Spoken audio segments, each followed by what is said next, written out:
Would you bet on a golfer to win the PGA Championship when he hasn't been in the top 20 for the last 9 months? He's had no wins for more than 2 years. His last major win was in 2013 at the British Open. He's number 115 in the world. And on top of all that, he's 50 years old and a month shy from really being 51. More important than whether or not you'd bet on him, Phil Mickelson, at 50 years old, bet on himself, and he emerged the winner of the 2021 103rd USPGA title on the Ocean Course at Kiowa Island, South Carolina. He came in 6 under par with a two-stroke lead over his nearest competitors. This was his 44th PGA Tour win and his sixth major victory. And what did Phil Mickelson say about all of that? He said, I believed it was possible. So, what are some of the accolades? In about 161 years of major championship golf, Phil Mickelson becomes the first player to win a major at 50 years old. The previous record holder was Julius Boros, who at 48 years old was the oldest player, and that was in 1968. And he's held that record until now with Phil Mickelson. Phil Mickelson is now one of about 14 golfers to win 6 majors. And in terms of his earnings, he's earned about $94 million on the tour, and he's second only to Tiger Woods in tour earnings. He still holds the record of being the last amateur to win a PGA Tour event. And he won that when he was still in college. He was a junior, he was 20 years old, which is phenomenal. That makes him also the 10th player to win majors in 3 different decades. And now Phil Mickelson is ranked 33 in the world. Now, I've been watching Phil play golf for many, many years, and I've seen him accomplish some great wins over those years and some colossal losses also. And in particular, he has often a lot of issues under pressure. And I remember I'd often say to my husband as we were watching the game, I'd say, I think Phil needs a sports psychologist to help him work on his mental game. And of course, I have some friends and colleagues who are sports psychologists. I always felt like that would be the leading edge for him, that he needed that. So let's unpack a little bit what some of his winning strategies have been for this game and over this past year. And first of all, let me also just remind you that in this big win, during the game, one of his amazing shots was on the fifth hole.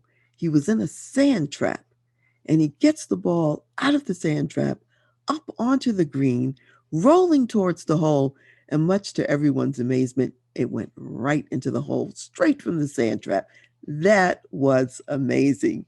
So there were some phenomenal shots along the way. How did he get there? What were his winning strategies? Number one, he had a lot of focus. So he was very focused on what he was doing. He said that this was maybe a breakthrough year for him. He was having some breakthroughs in his game and what worked and how he was playing. He made some changes in his equipment. He got different clubs, different drivers. And one of his golf partners who played with him a lot during the pandemic, a much younger player, Xander Schauffele, he says that Phil Mickelson loves and studies the game. He's obsessive, he's passionate, he's always still learning. And Phil would say he put in the extra work. Another winning strategy was that on the last day of play, on the sixth hole after that, his caddy named Tim, who happens to be his brother, his caddy stopped him and sort of had a little coaching session with him. And he sort of read him the riot act. And he said to him, Phil, if you're going to win this thing, you're going to have to make committed golf swings. And Phil said he realized after that he had been playing too passively and he needed to step it up. So he stepped it up. When asked later what else he sacrificed in order to get to this success, he said he sacrificed food. He found out he had to eat less, he had to eat better, eat different. And Phil was really looking good out there this time when he was playing the game. I think he might have lost a couple of pounds as well. So he was taking really good care of himself. Now, I want you to note that though he won, and he had a 2-stroke lead, which is a lot in a sense in a major game, winning play is not equivalent to perfect play. So if we were to analyze his game, we would see he got some balls in sand traps, he was in the rough, he was in water, he had bogeys. You can win with mistakes. And that's what Phil did. Even with mistakes, he won. Now, sometimes, even though Phil was quite a star when he was in college, and he won a number of championships, and I already mentioned that he even won the PGA as an amateur. He was 4 times a college All-American even. In spite of that, sometimes I think of him a little bit too as a late bloomer, because once he got on the professional tour, it would be 13 years before he won his first major. And you have to remember that during those years, early on, he had fierce competitors, people like Tiger Woods. So finally, Phil won his first major at 33 years old. It was the Masters at Augusta. He got his first green jacket, and he went on to get 2 more green jackets in 2006 and 2010. And as far as this late blooming, certainly to win a major at 50 years old when that hadn't been done before, that's a little bit of the late blooming as well.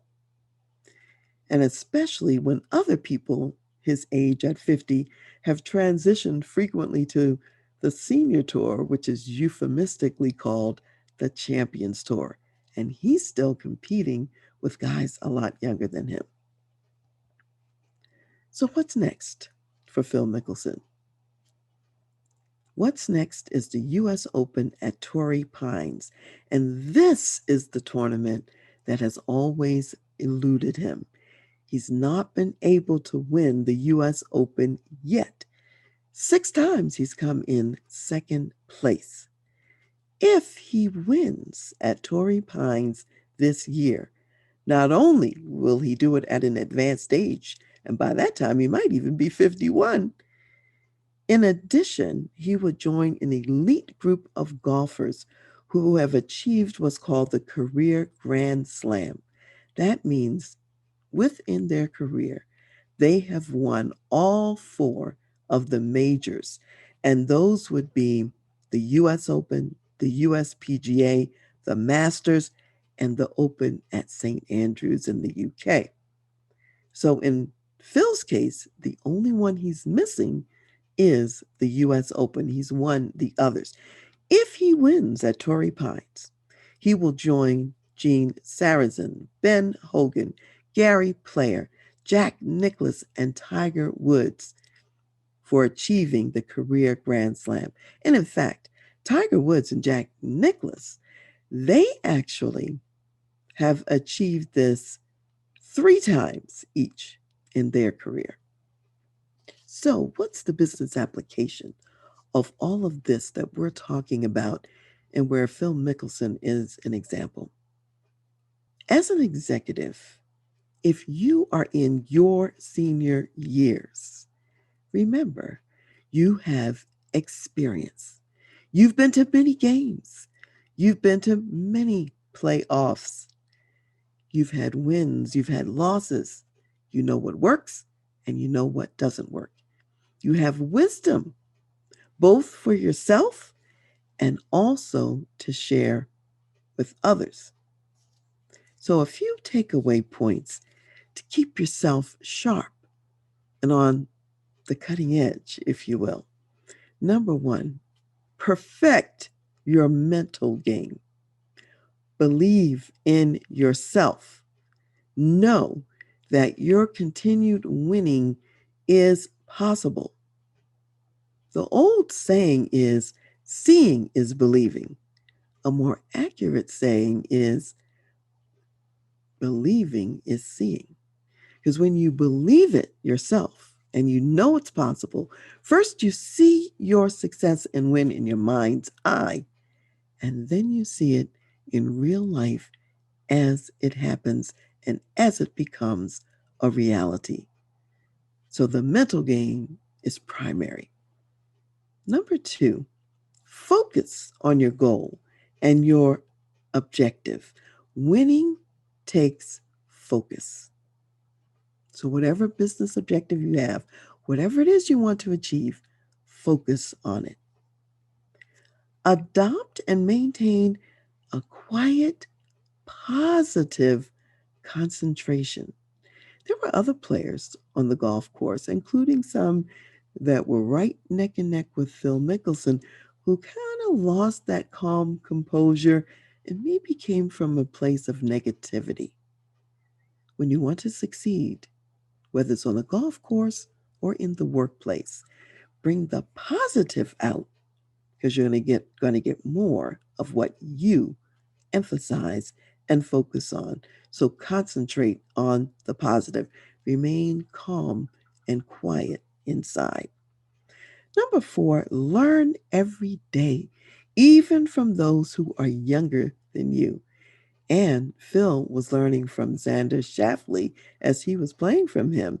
And he was also learning from his own mistakes. He didn't let those stop him. He analyzed those mistakes and learned from them. Five, get pre-game, mid-game, and post-game coaching.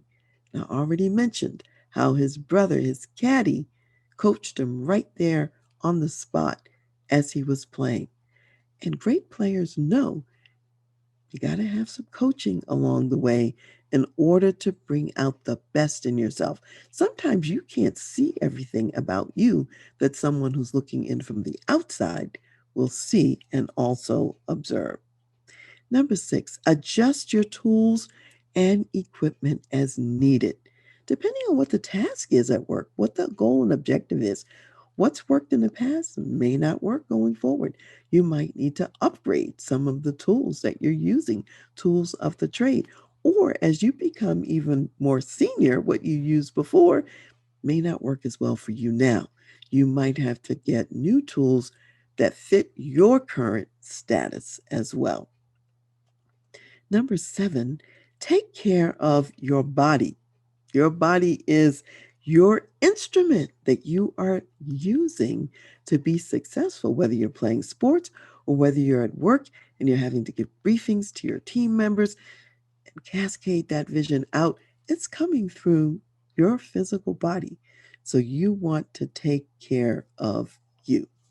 So hopefully, some of those lessons from Phil Mickelson will make sense in your journey as you are continuing in your executive leadership role, modeling what's possible, inspiring others, and achieving what you see and believe is possible. So today I want to close with a Bible verse that comes from 1 Corinthians, the ninth chapter, and it's about competing in a race, competing in some games. And we're going to look at verses 24 through 27 of 1 Corinthians 9. And it says, do you not know that those who run in a race all run, but one receives the prize? Run in such a way that you may obtain it. And everyone who competes for the prize is temperate in all things. Now they do it to obtain a perishable crown, but we for an imperishable crown. Therefore, I run thus, not with uncertainty. Thus I fight, not as one who beats the air, but I discipline my body and bring it into subjection, lest when I have preached to others, I myself should become disqualified. To your success.